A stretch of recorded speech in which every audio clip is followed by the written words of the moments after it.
A próxima comunicação, que será apresentada por David Francisco Moura Penteado, que é doutorando no programa de pós-graduação em História Social da Faculdade de Filosofia, Letras e Ciências Humanas da Universidade de São Paulo, e que nos vai apresentar uma comunicação com o título Entre Cavalos e Dromedários, controvérsias zootécnicas na passagem do veterinário francês Félix Vogeli pelo Brasil, 1856-1870.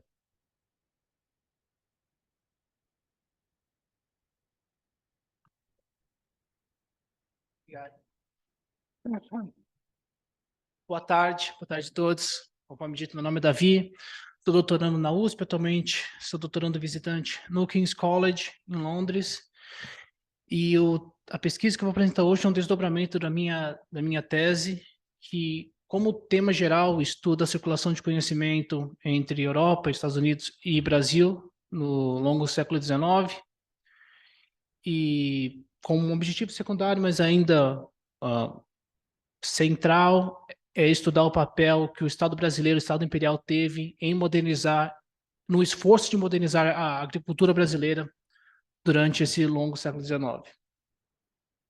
E o tema, o desdobramento da pesquisa que eu vou conversar, que eu vou discutir hoje com vocês, é a passagem do veterinário militar francês Félix Vogeli pelo Brasil, que é uma figura a parte de uma tradução que ele fez da obra do Agassiz, é uma figura praticamente desconhecida na historiografia e que eu trombei com ele quando pesquisava as medidas do governo em modernizar a agricultura por meio da importação de cavalos e, posteriormente, de dromedários para o Brasil. E esse vai ser o trinômio que guia minha pesquisa, que guia toda a minha pesquisa e o meu estudo do Félix Vogeli. A história da agricultura não é um tema muito popular na historiografia internacional, mas é algo que eu acabei me dedicando nos últimos 2, 3 anos. E o século XIX é um período, após a primeira Revolução Industrial e a Revolução Verde do século XX, a revolução, os progressos na agricultura durante o século XIX foram impressionantes, e era algo que os governos, os estados nacionais buscavam ativamente incorporar dentro de suas nações. E o Brasil não era exceção. O Brasil o Brasil era um estado cuja economia dependia da agricultura de exportação. E a modernização dessas técnicas agrícolas, dessas práticas agrícolas, se tornou um componente central da política imperial brasileira. Quantos fundos, quantos esforços foram realmente desempregados é outra história, mas nos discursos dos políticos brasileiros era colocado como ponto central modernizar as técnicas agrícolas brasileiras, incluindo aqui dentro do termo agricultura, a pecuária também. E durante esse século XIX, ao mesmo tempo que havia esse ímpeto em modernizar as técnicas, era um consenso entre políticos e estudiosos que o Brasil possuía técnicas agrícolas defasadas em comparação com aquelas utilizadas na Europa e nos Estados Unidos. E uma parte também importante da minha pesquisa é mostrar também como essa circulação de conhecimento não necessariamente significa a transposição de informação, conhecimento e técnicas produzidas na Europa e nos Estados Unidos para o Brasil. Havia uma resistência, havia um conhecimento local que era empregado e que muitas vezes esse conhecimento supostamente superior de alhures não se aplicavam e os agricultores brasileiros resistiam, não por tacanho, não por serem arcaicos, não por terem resistência ao moderno, mas porque não era aplicável para a realidade deles. Isso se estendia para o uso de animais domésticos. Bem, como deve ser aqui sabido, animais de carga eram onipresentes na sociedade ocidental do século XIX, e no Brasil não era diferente. Eles eram utilizados para transporte, eram um componente fundamental da estratégia militar e, ao mesmo tempo, a crítica à agricultura perpassava a crítica aos cuidados que eram feitos para esses animais domésticos. Então, como eu estava dizendo antes, sobretudo a partir do segundo reinado, intelectuais, políticos, instituições, sejam governamentais ou não governamentais, vão se engajar nesse esforço de modernizar a agricultura. E é um esforço que eu divido em duas partes. O primeiro é essa circulação de conhecimento, é a divulgação científica, ou como era chamado, vulgarização científica por meio de jornais, periódicos, livros, e a segunda parte era no esforço governamental, que era mais escasso. Era os fundos públicos sendo gastos para modernizar a agricultura. Mas o caso estudado aqui é um dos raros em que houve participação de fundos públicos para modernizar a pecuária e a agricultura. Então, o ator que eu estou estudando nessa pesquisa é o Félix Vogelli. Ele vem de uma família já envolvida na veterinária. Seu pai, de homônimo, era francês e também veterinário militar. Assim como o filho, ele vai emigrar da França no período pós-napoleônico, ele migra para o Canadá, depois para os Estados Unidos. E nos Estados Unidos ele tenta fazer algo similar que o Vogelli tentou fazer no Brasil, que é propagar o estudo da veterinária, só que no caso dele, na Guerra Civil Americana. O seu filho, Félix Vogelli, se formou na famosa École de Belfort, desculpa pelo sotaque em inglês e francês, em 54, e é rapidamente contratado pelo exército francês como veterinário militar. E assim como eles praticamente saiu empregado da faculdade, o governo brasileiro, buscando esse problema, buscando a solução para esse problema da modernização, contrata o Félix Vogelli, muito em terra em idade, e paga para ele vir para o Brasil. O problema concreto para a chegada do Vogelli era algo que será conhecido como degeneração cavalar. De acordo com políticos, estudiosos, governadores, havia um problema com os cavalos brasileiros. O problema se estendia a todos os animais de carga, mas, dada a importância do cavalo para assuntos militares, os cavalos brasileiros eram piores do que os cavalos europeus, americanos. Tinha algo errado com eles. E o Vogelli foi chamado para investigar qual era esse problema. Ele é enviado para a província do Rio Grande do Sul, faz um relatório. Assim que chega no Rio de Janeiro, ele é enviado para o Rio Grande do Sul, e ele permanece lá por pouco mais de um ano, um pouquinho mais de um ano. Mas, ao mesmo tempo que o governo central, o governo imperial, tentava resolver, outras instituições também percebiam esse problema. E esse vai ser o caso da controvérsia zootécnica aqui, desse embate, duas posições de como resolver o problema da degeneração cavalar. Ao mesmo tempo que o Vogelli estava no sul investigando esse problema, a famosa Sociedade Auxiliadora da Indústria Nacional, que era basicamente uma instituição não oficial, mas que frequentemente era utilizada, a sua expertise era utilizada para auxiliar o governo imperial, solicitou que um dos seus membros, então diretor do Museu Nacional, Frederico Leopoldo César Burlamark, famoso engenheiro e naturalista, compusesse um livro para investigar quais eram as causas desse problema. E o livro é o ensaio sobre a regeneração das caças cavalares do Império do Brasil.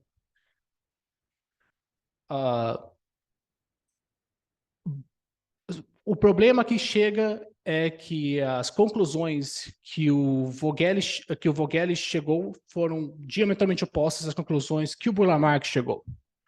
Mas antes disso, o Vogelli, um outro empreendimento delegado a Vogelli, que é o caso dos 14 dromedários para o Ceará.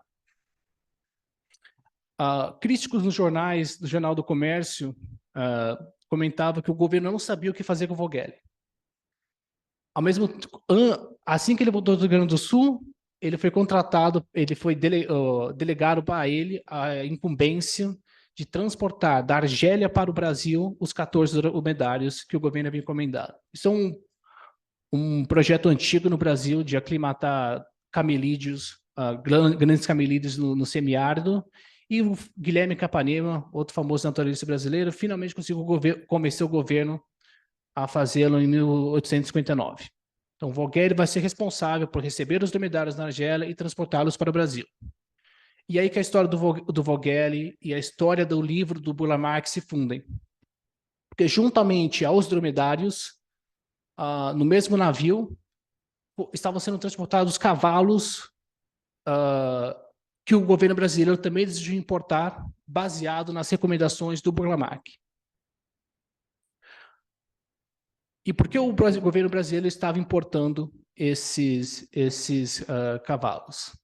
Então, Vogelí vai retornar para o Brasil no fim de 59, os cabelos chegam em julho de 59 ao Ceará.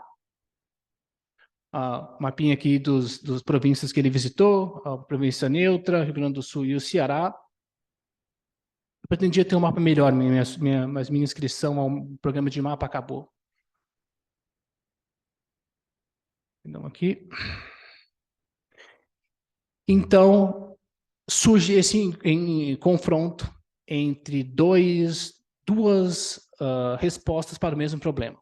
Qual era a causa da degeneração cavalar? Por um lado, por Lamarck, que nesse momento o governo já tinha financiado a sua ideia, concluiu que a causa desse problema era que os cavalos brasileiros necessitavam de cruzar com outras raças. A escolha dessas raças era peculiar. O argumento do Burle Marx era um argumento climático, que as raças deveriam ser de climas opostos. E, em suma, essa degeneração era causada pelo clima. A solução para o Burle Marx era que o governo brasileiro deveria importar periodicamente garanhões, cavalos machos para procriação, e fazê-los procriar com as éguas brasileiras.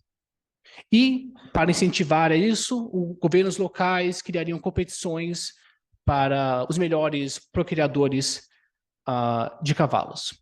Por outro lado, Vogelí escreve um relatório para o governo, baseado na sua investigação que ele fez no Rio Grande do Sul, com uma conclusão oposta. Para Vogelí, o problema dos cavalos brasileiros é que eles não estavam sendo alimentados de forma suficiente, era um problema nutricional. E, concomitantemente, os tratadores dos cavalos não tinham o treinamento necessário para fazê-lo.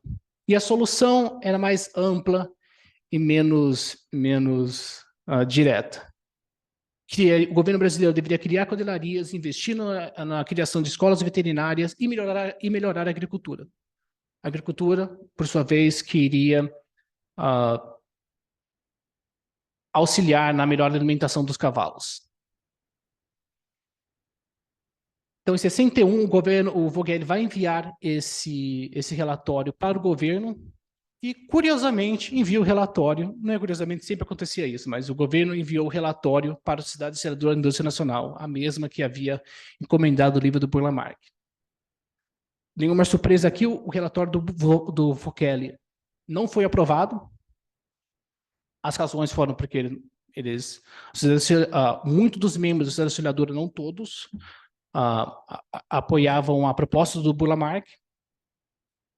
E no relatório, o Vogelí ainda escreve que a política até então seguida, que era de importação de cavalo, era uma perda de tempo e de dinheiro.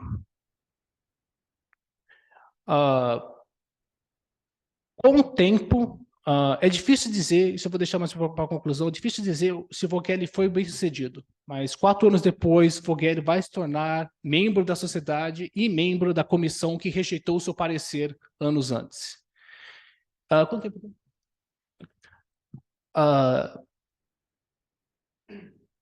Um outro aspecto interessante dessa controvérsia, porque eu acho que o mais importante aqui, por isso que o subtítulo é a controvérsia zootécnica. Eu não tenho muita informação sobre a biografia do Vogelí. ou sobre os detalhes da passagem dele no Brasil. Eu sei que ele chegou em 56 e foi embora em 1870. Mas foi o quão amplo foi o debate sobre a degeneração cavalar. Embora isso pareça um assunto provincial, um assunto menor, era um assunto que, como o cavalo era um aspecto tão presente na vida do cotidiano, outros tiveram interesse. Um deles foi o diretor do Jornal do Comércio, Charles Emile Haddad, que publicou um livro para criticar, inclusive, o plano do governo de importação de cavalos. Ele não menciona o Vogelí, mas as conclusões são basicamente a mesma dele, de que o governo não deveria importar cavalos e, em vez disso, investir na agricultura. E, novamente, enquanto isso pareça um assunto menor, o debate de qual era a causa da degeneração acabou nos jornais. Por meio de um pseudônimo que é claramente o Haddad, ele entrou em discussões com supostos apoiadores do Burle Marx do porquê eles não estariam discutindo essa proposta com ele. De um tom irônico, eu não vou ler isso aqui, é picuinha de dois jornalistas. Então, para concluir, primeiro, eu tenho uma citação aqui do relatório do Vogelí, do qual era, na sua opinião, a causa da degeneração. É principalmente do solo, isto é, da agricultura, que depende a regeneração e o aperfeiçoamento das raças de animais domésticos. Vogelí continuou no Brasil até 1870. Antes disso, por volta de 1860, ele é contratado como professor de pediátrica da escola central. Depois ele se torna professor de francês da escola preparatória da escola central. E ele finalmente retorna para a França em 1870. De acordo com os termos do contrato, o governo francês, na década de 50, permitiu que o governo brasileiro dispusesse dos serviços dele o quanto tempo o governo brasileiro quisesse. Então, muito possivelmente, o retorno da França deu-se por razão do desinteresse do governo brasileiro em continuar a fazer parte do seu serviço, a usufruir do seu serviço. Ele se torna deputado na França e uma consequência dessa passagem dele é que ele, ao lado de um médico que vai se tornar governador do Rio de Janeiro durante a República, ele propõe a criação de uma escola de veterinário do Rio de Janeiro. Uma proposta formal, pedindo o terreno, mas a proposta não dá em nada. E isso foi uma apresentação. Muito obrigado a todos.